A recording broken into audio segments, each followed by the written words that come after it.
पाक अफगान जंग बंदी के समरात 9 रोज बाद तोरखम बॉर्डर खोलने की तैयारी। कमर्शियल ट्रैफिक की बहाली के लिए इंतजाम जारी। जराये के मुताबिक तोरखम टर्मिनल पर सामान की क्लियरेंस के लिए स्कैनर्स नस्ब कर दिए गए।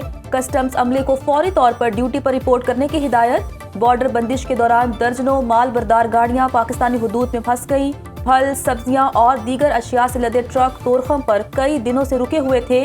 गुलाम खान अंगूर अड्डा, परलाची और चमन बॉर्डर्स ताहाल बंद हैं। अफगानिस्तान को दहशतगर्दी पर काबू पाने के लिए संजीदा कोशिशें करना होंगी, वरना खित्ते के अमन को संगीन खतरात लाहक हो सकते हैं। वज़ीर दिफा ख्वाजा आसिफ कल जजीरा अरबिया को इंटरव्यू कहा, पाकिस्तान और अफगानिस्तान ने दहशतगर्दी के फौरी खात्मे पर इत्तेफाक किया। दोनों ममालिक हमसाया हैं, जोग्राफिया नहीं बदला जा सकता। अफगान वज़ीर दिफा ने तस्लीम किया, दहशतगर्दी ताल्लुकात में तनाव की असल वजह है।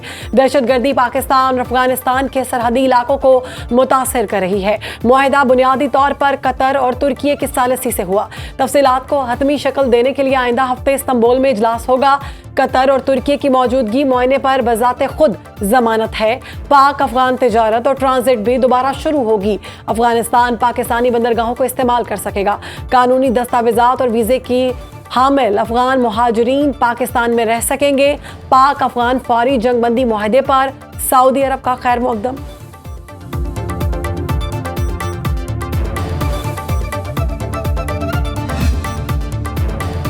वज़ीर आज़म शहबाज शरीफ आइंदा हफ्ते सऊदी अरब का 3 रोज़ा दौरा करेंगे। आला सियासी और अस्करी क़यादत भी वज़ीर आज़म के हमरा होगी। सिफारती ज़राए के मुताबिक वज़ीर आज़म दौरे के दौरान सऊदी अरब की आला क़यादत से मुलाकात करेंगे। शहबाज शरीफ सऊदी अरब में फ्यूचर इन्वेस्टमेंट इनिशिएटिव से खिताब भी करेंगे। शहबाज शरीफ की ज़ेर सदारत सनत और ज़राअत के लिए तवानाई पैकेज का जायजा इजलास। वज़ीर आज़म का पावर डिवीजन में जामे और मौसर पॉलिसी तश्कील देने का हुक्म। सनती पैदावार बढ़ाने के लिए पैकेज बनाने की हिदायत। शहबाज शरीफ ने कहा, सनतकारों और सरमायाकारों की सहूलत के लिए हर मुमकिन इकदाम किए जाएं। बिजली की पैदावार के मस्बत इस्तेमाल को यकीनी बनाने के लिए पॉलिसी पर काम किया जाए।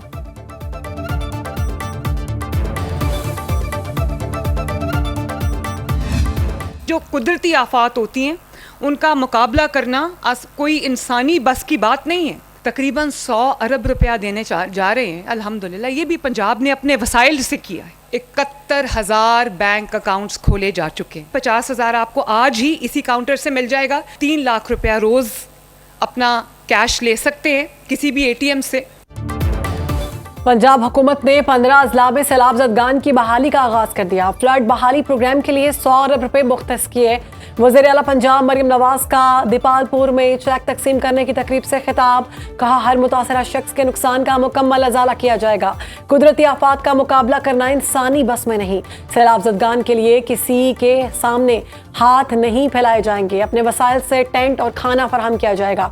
दीगर जगहों में सैलाब आता है तो लोग पूरा साल रोना धोना करते हैं। सैलाब मुतासरीन के 71,000 बैंक अकाउंट्स खोले जा चुके।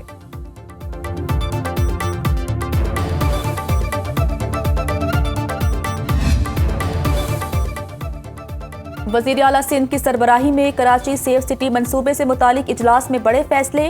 वज़ीर आला की हाई रिस्क कमर्शियल और रिहायशी जोन्स में निगरानी बढ़ाने और जदीद एनालिटिकल टेक्नोलॉजी मुतारिफ कराने की हिदायत। कराची सेफ सिटी मंसूबे के फेज़ 2 तोसी मंसूबे की मंजूरी। प्रोजेक्ट की बरवक्त तकमील के लिए IG पुलिस को अमल दरामद तेज करने का हुक्म। मुराद अली शाह का कहना है, कराची पाकिस्तान का मौशी मरकज, शहरियों की सलामती अव्वलीन तरजीह है।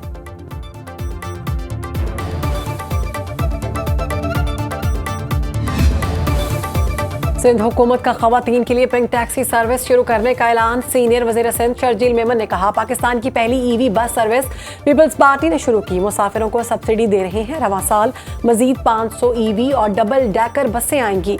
सिंध हुकूमत खवातीन को मुफ्त EV स्कूटीज दे रही है। मजीद 3 से 4 अजला में बस सर्विस शुरू करेंगे। पैदावार बढ़ाने के लिए गंदम का रेट 4,000 रुपये रखा। शर्जील मेमन का green and orange line operations command and control centre के मुख्तलिफ हिस्सों का मुआयना।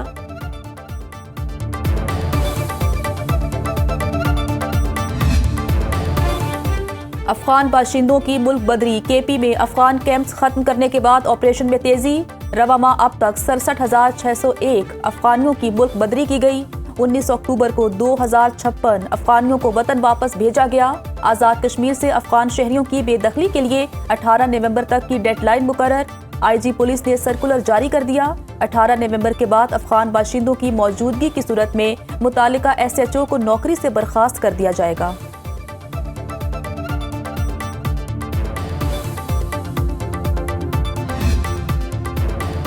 आप ये ना कहें 26वीं तरमीम मुतनाज़ है। सुप्रीम कोर्ट आईनी बेंच के सरबराह जस्टिस अमीनुद्दीन का वकील अकरम शेख से मुकालमा।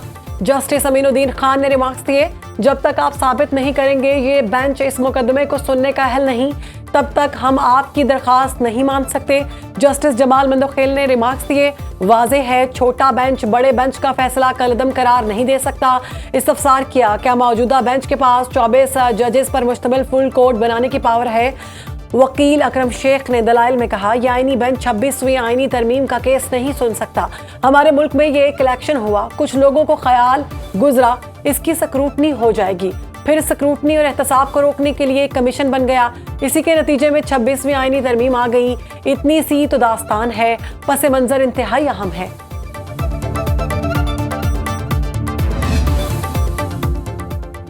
इलेक्शन कमीशन ने ज़िमनी इंतखाबात का नया शेड्यूल जारी कर दिया। फैसलाबाद और साहिवाल के 5 हलकों में पोलिंग 23 नवंबर को होगी। NA 96, NA 104, NA 143, PP 98 और PP 203 शामिल। रिटर्निंग अफसरान के फैसलों के खिलाफ अपीलों की आखिरी तारीख 24 अक्टूबर मुकर्रर। एपेलेट ट्रिब्यूनल अपीलों के फैसले 31 नवंबर तक करेगी। उम्मीदवारों को नजरसानी शुदा फहरिस्त 1 नवंबर को शाया की जाएगी। इंतखाबी निशानात अलॉट करने की तारीख 4 नवंबर तय। इलेक्शन कमीशन की ज़ाब्ते इखलाक पर अमल दरामद यकीनी बनाने की हिदायत। अली खान के 26 नवंबर एहतजाज केस में तीसरी बार वारंट गिरफ्तारी जारी। TC रावलपिंडी का गिरफ्तार करके 22 नवंबर को पेश करने का हुक्म। अदालत का जमानती मचल के जब्त करने का show cause notice. Ali Khan के थाना सादिकाबाद में मुकदमा दर्ज। संजानी जलसा केस में उमर अयूब, जैन कुरैशी, जरताज गुल और अली बुखारी के वारंट गिरफ्तारी जारी। इंसदाद दहशतगर्दी अदालत इस्लामाबाद का PTI रहनुमाओं को गिरफ्तार करके पेश करने का हुक्म। शेर अफजल मरवत की केस ट्रांसफर दरखास्त पर नोटिस दलाइल तलब।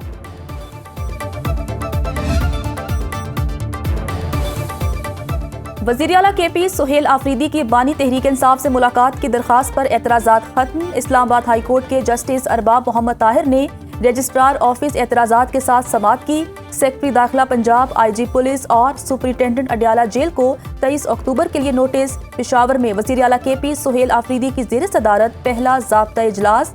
गवर्नेंस, रोड मैप और अमनो अमान की सूरत हाल पर गौर।